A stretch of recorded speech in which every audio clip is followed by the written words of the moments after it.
Class 10th English के first unit का third point है 1.3 बास्केट फुल ऑफ मूनलाइट। आज के इस वीडियो में हम इसके सवालात के जवाबात देखने वाले हैं। आपके पास इस तरह से फर्स्ट क्वेश्चन है, complete the following sentences with the help of the poem.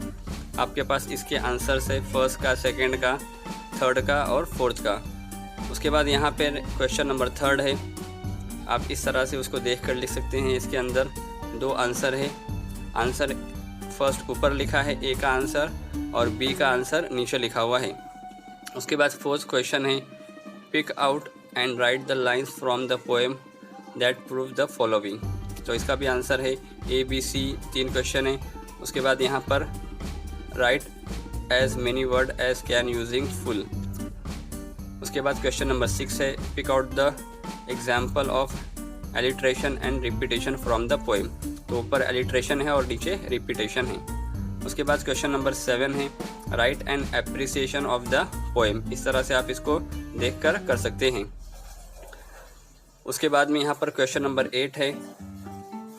Question number 8 आपको इस तरह से एक लेटर लिखना है।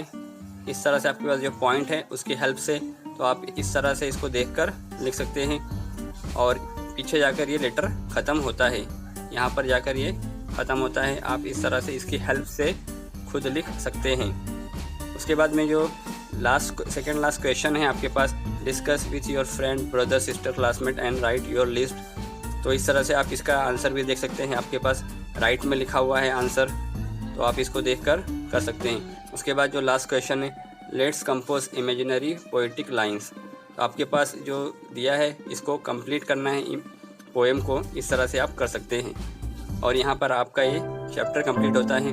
उम्मीद करते हैं कि आज की वीडियो आपको पसंद आई होगी। वीडियो पसंद आई हो तो उसे लाइक कीजिए, शेयर कीजिए और चैनल को सब्सक्राइब कीजिए।